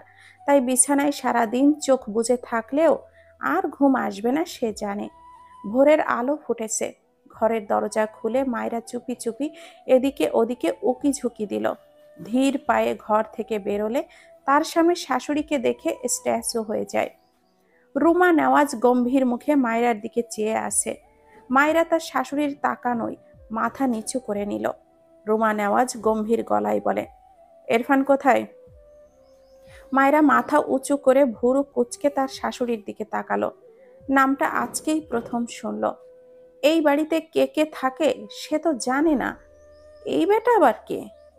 আর তাকেই বা জিজ্ঞাসা কেন করছে? রুমা নেওয়াজ কর্কশ কণ্ঠে বলে, কি হলো, কথা বলছো না কেন? মায়েরা ঝাঁকি দিয়ে ওঠে, আমতা আমতা করে বলে, জি আসলে আমি তাকে চিনি না, আপনি যদি বলতেন সে এই বাড়ির কোন সদস্য। রোমা নেওয়াজ বিরক্ত হয়ে বলল, নিজের স্বামীর নামটাও জানো না? বিয়ে করেছো কেন তাহলে? মায়েরা ভ্যাবাচাকা খেয়ে গেল। আসলেই স্বামীর নাম জেনে নেওয়া উচিত ছিল, তবে মুখ নিষ্পিস করলো কিছু কথা বলার জন্য। অমন বেয়াদব্বরের নাম জানার দরকারও নেই তার। কালকে রাতের কথা মনে পড়ল। লোকটা বাইরের দিকে বেরিয়ে যাচ্ছিল। অত রাতে ভালো ছেলেরা তো আর বাইরে যায় না, মুখ ফসকে বলে দেয়, আমার মনে হয় আপনার ছেলে খারাপ কাজে জড়িত, আপনার খোঁজ নেওয়া উচিত। রোমা নেওয়াজ ধমকে বললেন, থাপ্পড় খাবে আমার ছেলের নামে আর একটা বাজে কথা বললে। এর মাঝেই তারেক নেওয়াজ ঘর থেকে বেরিয়ে এসে বললেন, ওকে এভাবে বকছো কেন? ও আমার ছেলের নামে উল্টাপাল্টা বলছে। একে তো স্বামীর নাম ধাম খোঁজ খবর কিছুই জানে না, তার উপরে আবার অপবাদ দিচ্ছে। তারেক নেওয়াজ ফোঁস করে শ্বাস ফেলে বলল, তুমি রান্নাঘরে যাও, আমি ইরফানের খোঁজ নিয়েছি, ও শুদ্ধের বাড়ি আছে। রোমা নেওয়াজ গজগজ করতে করতে রান্নাঘরের দিকে গেলেন। মায়েরা মাথা নিচু করে মুখ বাঁকালো। মা ছেলে এক গোয়ালের গরু, মুখ থেকে শুধু নিম পাতার রস ঝরে। তারেক নেওয়াজ মায়েরাকে বলে, নামাজ পড়েছ আম্মু? জি আঙ্কেল পড়েছি। আমি এখনো আঙ্কেল? বাবা হই তোমার, বাবা বলবে। মায়েরা এক কথায় রাজি হয়ে মাথা নেড়ে বলে, জি আচ্ছা বাবা। বিকালবেলায় মায়েরা তার শ্বশুরের সাথে বের হয়েছে। তারেক নেওয়াজ মায়েরাকে নিয়ে বের হয়েছে। মূলত মেয়েটা গ্রামের মেয়ে, সারাদিন ঘরে বসে আছে, তাই ভাবলেন বাইরে একটু ঘুরিয়ে নিয়ে যাওয়া যাক। তার ছেলের তো খোঁজ নেই। একটা ব্যাপার ভাবলেন, মায়েরার কাছে ফোন নেই, তাই প্রথমে মায়েরাকে নিয়ে ফোনের দোকানে গেলেন। মোটামুটি ভালো একটা ফোন কিনে দিলেন মায়েরাকে। মায়েরা চঞ্চল প্রকৃতির মেয়ে, তাকে কেউ চকলেট দিলেও সে খুশি হয়ে নিবে, কিন্তু ফোন নিতে কেমন যেন সংকোচ বোধ করছিল। সে বাড়িতে তার মায়ের ফোন চালাতো টুকটাক। তারেক নেওয়াজ মায়েরার সংকোচ বুঝতে পারলে তিনি সুন্দর করে বুঝিয়ে বলেন, তিনি মায়েরার বাবা। মায়েরা খুশি হয়ে তার শ্বশুরের থেকে ফোনটা নিয়ে নেয়। খুশিতে একবার লাভ দিতে চায়, কিন্তু আশেপাশে এত মানুষ দেখে নিজের ইচ্ছেটাকে দমিয়ে নেয়। এরপর তারেক নেওয়াজ মায়েরাকে নিয়ে একটা রেস্টুরেন্টে যায়। রেস্টুরেন্টে গিয়ে মায়েরার দুই বান্ধবীর সাথে দেখা হয়। তারা আগে গ্রামে থাকতো, ক্লাস 9-এ ওঠার পর শহরে চলে এসেছে। প্রায় 2 বছর পর দেখা হলেও একে অপরকে দেখে চিনতে পারে তারা। তুই মায়রা না? কারোর কণ্ঠে মায়রা পাশ ফিরে তাকালে তার প্রিয় বান্ধবীকে দেখে এক প্রকার তার উপরে ঝাঁপিয়ে পড়ে। বান্ধবীদের দেখে নিজের চাঞ্চল্য ভাব চেপে রাখতে পারেনি।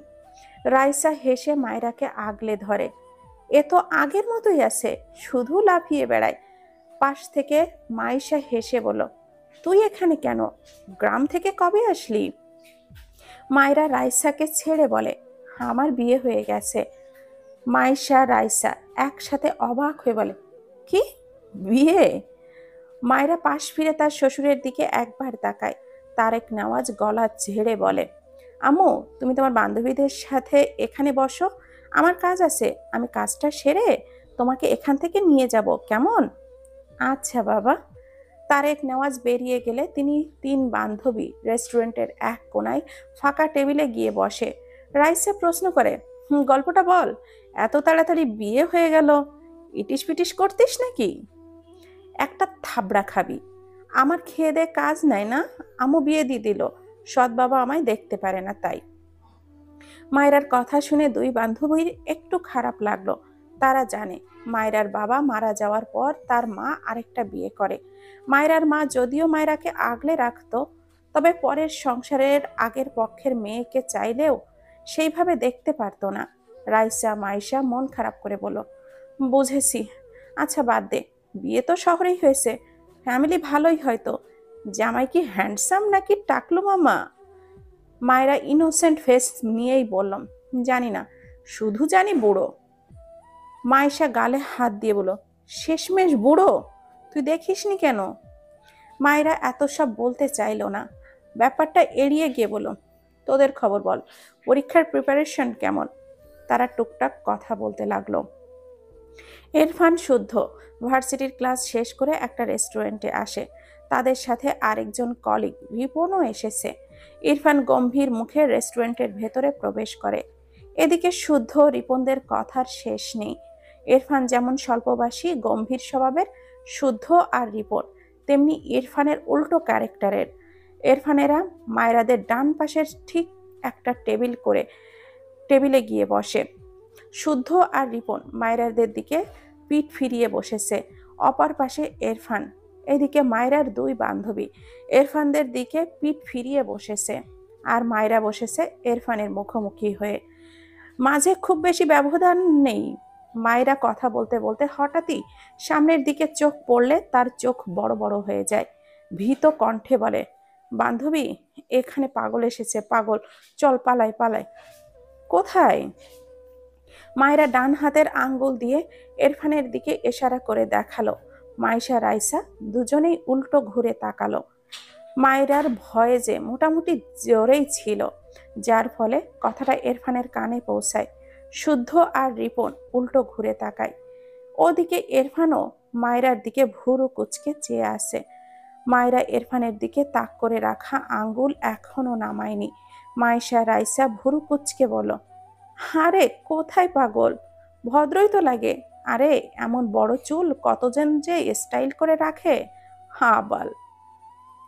কথাটা বলে এদিকে ফিরে মায়রার দিকে তাকালে দেখলো মায়রা এখনো হাবার মতো ইরফানের দিকে আঙ্গুল তাক করে আছে। রাইসা নিজের কপালে একটা বাড়ি মেরে মায়রার হাতটা নামিয়ে দিয়ে বলে, আরে এভাবে আঙ্গুল তুলে আসিস কেন? কি বলবে মানুষ, আজব। ইরফান শক্ত চোখে মায়রার দিকে চেয়ে আসে। শুদ্ধ ভুরু কুচকে বিড়বিড় করে বলল, যাক, কেউ একজন তো চিনতে পারলো আমাদের সাথে এক পাগল ঘোরাঘুরি করে। ইরফান হঠাৎই বসা থেকে দাঁড়িয়ে যায়। রিপন শুদ্ধের পিঠে একটা থাপ্পড় দিয়ে বলে, এমনিতেই রেগে গেছে, শুনলে তোর 12টা আগে বাজাবে। কথাটা বলে নিজেও দাঁড়িয়ে ইরফানের পাশে এসে দাঁড়ায়। ইরফান হাতটা মুষ্টিবদ্ধ করে মায়রার দিকে চেয়ে যেন টুক করে গিলে খাবে। মায়রা ভীত চোখে ইরফানের দিকে তাকিয়ে আছে, ভয়ে কাঁপছে। পাগলকে পাগল বলে খেপিয়ে দিয়েছে, এখন তার কি হবে? শুদ্ধ একবার মায়রার দিকে তাকালো, আরেকবার ইরফানের দিকে। মায়রাকে দেখে বাচ্চাই লাগলো। এই বাচ্চা না বুঝে বলেছে, কিন্তু তার ভাইটা না বুঝে এই বাচ্চাকে এখন কি করবে সেটাই তার ভাবনায়। ইরফান মায়রার দিকে এগিয়ে যেতে নিলে শুদ্ধ দ্রুত ইরফানের সামনে দাঁড়িয়ে বলে, মেয়েটা ছোট, এখানে সিন ক্রিয়েট করিস না, বাদ দে। না বুঝে বলে ফেলেছে, আমি তো বলেছি তুই তামিল মুভির নায়ক। ইরফান রেগে চিৎকার করে বলে, ওর সাহস কি করে হয় আমাকে এইভাবে বলার? মায়রা চোখটা বড় করে নিজেকে গুটিয়ে নেয়।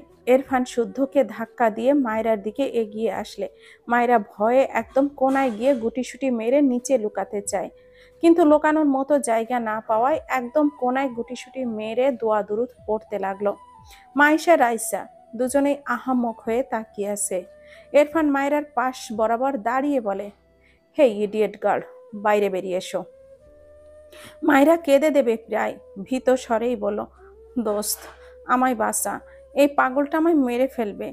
ইরফানকে আবারও পাগল বলায় রাগে টেবিলের উপরে ধুপ করে একটা পাঞ্চ মারে। আশেপাশের মানুষ সার্কাস দেখছে বসে বসে। ইরফান রেগে বলে, বেরিয়ে এসো নয়তো। মায়রা মাথা নিচু করে রেগে বলে, একদম এগোবেন না, আমার কিন্তু বেশি বয়সের একটা জামাই আছে। বয়স বেশি তাই বুদ্ধিও বেশি, আপনাকে একদম উড়িয়ে দিবে বলে দিলাম। মায়রার কথায় শুদ্ধ রিপন ভ্যাবাচাকা খেয়ে যায়। ইরফান ভুরু কুচকে বলে, হোয়াট? শালা ইংরেজ, আবার ইংলিশ ঝাড়ছে। এই ব্রিটিশকে কেউ বাংলাদেশ থেকে বের করে দেয় না কেন? রাইসা মাইশা দুজনে মাথা ফাটাতে ইচ্ছা করছে। এই মায়রা আর শুধরালো না। বিয়ে হয়েছে তবুও এমনই থেকে গিয়েছে। এর বুড়ো জামাই একে সামলায় কিভাবে? রাইসা ইরফানের দিকে তাকিয়ে বলল, ভাইয়া, ওর হয়ে আমরা সরি, আসলে ও না বুঝে বলে ফেলেছে। মায়েরা রাইসার কথায় রেগে গিয়ে বলল, আরে তোরা সরি বলছিস কেন? জানিস এই পাগল 2 দিন আগে আমায় অ্যাক্সিডেন্ট করিয়েছিল। আরে এ তো ইংরেজ, বাংলাদেশ থেকে বের করে দিতে হবে, আর তোরা সরি বলছিস? মূর্খের দল সব। মায়েরার কথা শুনে তার 2 বান্ধবী তার দিকে রেগে তাকালো। উফ, এই মেয়েটার মুখ বন্ধ হয় না কেন, বুঝে পায় না। ইরফানের শরীরে যেন আগুন ধরিয়ে দিচ্ছে মায়রার প্রতিটা কথা। শুদ্ধ ঢোক গিলে ইরফানকে জোর করে টেনে কয়েক পা পিছিয়ে নিয়ে আসে। মায়রা যখনই দেখলো ইরফান একটু পিছিয়েছে, অমনি বসা থেকে দাঁড়িয়ে কোণা থেকে বেরিয়ে আসে, এক দৌড়ে চলে যাবে। তার আগে ইরফান এগিয়ে এসে মায়রার হিজাবটা টেনে ধরে। মায়রার পাটা থেমে যায়। কি সুন্দর করে হেজাব বেঁধেছিল, সব পিন ছুটে গেল বোধ হয়। মাথা থেকে হেজাবটা ছুটে গেলে তার শরীরে তো কিছুই থাকবে না, সেই ভয়েই মায়রার পাটা থেমে যায়। শুদ্ধ পাশ থেকে ইরফানের শরীরে হাত বুলিয়ে বসে, ছেড়ে দে রে, দেখ মানুষ তাকিয়ে আছে। ইরফান রেগে বলে, এই ইডিয়েট, আমায় ভুলভাল পদবি দিয়ে যাচ্ছে, ওকে আমি ছেড়ে দিব? ওর লাইফটা জাস্ট হেল করে দিব আমি, স্টুপিড গার্ল। মায়েরা ইরফানের কথার মাঝেই সুযোগ বুঝে একটু এগিয়ে এসে ইরফান যে হাত তার হেজাবটা টেনে ধরেছে সেই হাতে তার 2 হাত দিয়ে গায়ের জোরে খামচি দিয়ে ধরে। ইরফান রাগান্বিত চোখে ভুরু কুঁচকে তাকায় মায়রার দিকে। মায়রা ভেবেছিল এই কাজ করলে লোকটার হাত আলগা হবে, সেই সুযোগে সে পালাবে, কিন্তু এই লোকটা তো নির্বিকার। মায়রার নিজের হাত ব্যথা হলো। এই লোকের কোনো ভাবান্তর নেই। মায়েরা অবাক চোখে ইরফানের দিকে চেয়ে ইরফানের হাত থেকে তার হাতটা সরিয়ে নিল। আজ সে শেষ। ঢোক গিলল, মুখ ফসকেই বলে ফেলে, আপনার চামড়া বুঝি গন্ডারের? বলেই নিজের মুখটা চেপে ধরল। তার বেফাস কথা সে মুখ ফসকে বেরিয়ে যায়। জমের সামনেও দাঁড়িয়ে কথার লাগাম টানতে পারে না। ইরফান মায়রার হেজাবের কোণা ছেড়ে মায়রার বাম হাতটা শক্ত করে ধরে। মায়রার মাথায় কিছুই আসছে না। ওইদিকে মাইশা, রাইসা নিজেরাও বুঝতে পারছে না কি করবে। এই মেয়েটার এসব বদ অভ্যাস আগে গ্রামে দেখাতো, তা না হয় মানা যায়, শহরে এসে অপরিচিত একজনের সাথেও এমন কেন করছে? ভয় ডর কি কিছুই নেই নাকি? মায়েরা ভয়ে ভয়ে ইরফানের দিকে তাকিয়ে বলে, দেখুন, আমায় ছাড়ুন বলছি, আমার বুড়ো জামাই আপনাকে ছাড়বে না, এই আমি বলে দিলাম। ইরফান মায়রাকে টেনে বাহিরে নিয়ে যেতে চায়। এই ইডিয়েটকে আজ সে একটা শিক্ষা দিয়েই ছাড়বে। মায়রা হঠাৎই মেঝেতে বসে পড়ে। ইরফান মায়রার হাতটা শক্ত করে ধরে রেগে তাকায়। শুদ্ধ আর রিপন হাঁ করে চেয়ে আছে মায়রার দিকে। এটা কি ভাই? মায়রা ইনোসেন্ট ফেস বানিয়ে শুদ্ধের দিকে তাকিয়ে বলে, ভাইয়া, আপনাকে দেখেই বুঝেছি আপনি হাই লেভেলের ভালো, দয়া করে আমায় বাঁচান আপনার এই পাগল বন্ধুর হাত থেকে। শুদ্ধ চোখটা বড় বড় করে তাকালো মায়রার দিকে। কি সাংঘাতিক মেয়ে, কন্টিনিউয়াসলি ইরফানকে পাগল বলে যাচ্ছে, আবার তাকে পামও দিচ্ছে যেন বাঁচিয়ে দেই। শুদ্ধ মনে মনে হাসলো। কোন বুড়োর বউ এই মেয়ে? তার তো দুঃখ হচ্ছে সেই বুড়োর জন্য। ভাবনা রেখে ইরফানের হাতটা ধরে বলে, আরে বাচ্চা মেয়ে, ছেড়ে দে। ইরফান মায়রার হাতটা ছাড়লো ঠিকই, কিন্তু আবারও মায়রাকে ধরতে গেলে মায়রা দ্রুত বসা থেকে উঠে এক দৌড় দেয়। ছাড়া পেয়েছে 1 সেকেন্ডের জন্য, সেই সুযোগ কাজে লাগাবে না? কোনো দিকে না তাকিয়েই এক দৌড়ে বাহিরে বেরিয়ে যায়। ইরফানের হাত ফসকে যায়। মায়রা ততক্ষণে রেস্টুরেন্টের বাইরে চলে গিয়েছে। ইরফান শক্ত চোখে মায়রার দিকে তাকিয়ে থাকে। শুদ্ধ হা করে মায়রার দৌড়ে পগার পার হওয়ার দৃশ্য দেখল। বাদরের দৌড়ের স্পিডও এই মেয়ের চেয়ে কম হয়তো। চোখের পলকেই হাওয়া। ইরফান রাগে গজগজ করতে করতে শুদ্ধের শার্টের কলার ধরে বলে, ওকে ছাড়বো না আমি। শুদ্ধ ভুরু কুঁচকে বলল, আমার শার্টের কলার ধরে বলছিস ওকে ছাড়বো না? এসব কোন নীতি ফলো করছিস বলবি? ইরফান বিরক্তির রাগে শুদ্ধের কলারটা ছেড়ে হনহন করে রেস্টুরেন্ট থেকে বেরিয়ে যায়। রিপন টেবিলে বসে এদের সার্কাস দেখছিল এতক্ষণ। শুদ্ধ পাশ ফিরে একবার মায়ের বান্ধবীদের দিকে তাকালো। মাইশাও এই দিকে তাকালে শুদ্ধের সাথে চোখাচোখি হয়ে যায়। শুদ্ধ চোখটা সরিয়ে নিয়ে রিপনের সাথে গিয়ে বসে। রিপন একটা স্যান্ডউইচে কামড় বসিয়ে বলে, তোর ভাই কই গেল? শুদ্ধ ডান হাতের শার্টের হাতাটা গোটাতে গোটাতে বলে, যেখানে খুশি যাক, আমার পেট আগে ভরায়, সারাদিন পেটে কিছুই পড়েনি। রিপন অপর পাশে খেয়াল করে দেখল সেই মেয়ে দুই বান্ধবীর মাঝের একজন শুদ্ধের দিকে তাকিয়ে আছে তো আছেই। রিপন মিটিমিটি করে হেসে বলল, আই থিঙ্ক তোকে দেখে একজন ক্রাশ খাইছে রে মামা। শুদ্ধ বিরক্ত হয়েই বলল, আরে খেতে দে। রিপন ভুরু কুচকে বলল, তুই একটা চান্স নে, বাচ্চা মেয়ে পুরাই মা। শুদ্ধ রেগে তাকায় রিপনের দিকে। রিপনের মুখের লাগাম টানে। শুদ্ধ গম্ভীর গলায় বলে, মেয়েদের রেসপেক্ট করতে না জানলে ওদের নিয়ে কথাই বলবি না। রিপন বোঝানোর সুরেই বলল, আরে আমি তো তোর ভালোর জন্যই বলছি, নেগেটিভ মিন করছিস কেন? আর নেগেটিভ মিন করে তো কিছু বলিনি। তোকে চেনা আছে আমার, নতুন না। আর আমাকে এইসবে জড়াবি না, সময় মতো সোজা বিয়ে করে নিব একেবারে। রিপন ভুরু কুচকে কিছু বলার আগেই শুদ্ধ আবারও বলে, আনসার পাবি না, তুই চুপচাপ খেয়ে নে, ঠিক আছে? আমাকেও খেতে দে। রিপন আর কিছুই বলল না। মায়েরা রেস্টুরেন্ট থেকে দৌড়ে বেরিয়ে দেখে তারেক নওয়াজ রেস্টুরেন্টের ভেতরেই ঢুকছে। মায়েরা দ্রুত তার শ্বশুরের হাতটা ধরে বলে, বাবা আমাদের কথা শেষ, বাড়িতে চলুন। তারেক নওয়াজ কিছু বলার আগেই মায়েরা নিজেই টেনে নিয়ে যায় তার শ্বশুরকে। তারেক নওয়াজ ভুরু কুচকে বলে, বিল দিয়ে আসি আম্মু। মায়েরার পাটা থেমে যায়। পেছনে ফিরে দেখলো রেস্টুরেন্টের দরজার পাশে ইরফান দাঁড়িয়ে। অসম্ভব, আর ওইদিকে যাবে না সে। মেকি হেসে বলল, বাবা ওদের আমি পরে দিয়ে দিব, আপনি আমায় বাড়ি নিয়ে চলুন প্লিজ। তারেক নওয়াজ ভুরু কুচকে বলল, তোমার কি কোনো প্রবলেম হয়েছে আম্মু? মায়েরা আমতা আমতা করে বলল, সে কি বলবে এখন? তার ছেলের বউ বাইরের এক ছেলের সাথে ঝামেলা পাকিয়ে এসেছে। হঠাৎই পেটে হাত দিয়ে বলল, বাবা আমার মারাত্মক বাথরুম পেয়েছে, প্লিজ চলুন। তারেক নওয়াজ থতমত খেয়ে বলল, আচ্ছা আম্মু চলো। মায়েরা একবার উকি দিয়ে দেখলো ইরফান এই দিকেই আসছে। তাকে এখনো দেখেনি। সে দৌড়ে গাড়ির অপর পাশে গিয়ে বসলো। তারেক নওয়াজ মায়েরার ব্যবহারে খানিকটা অবাক হয়েছে। মেয়েটা বেশ চঞ্চল, গ্রামের মেয়ে, একটু আধটু এমন হয়। তবে মায়েরা কয়েক ধাপ এগিয়ে মনে হলো। ছেলের বউ হিসেবে খারাপ লাগলো না।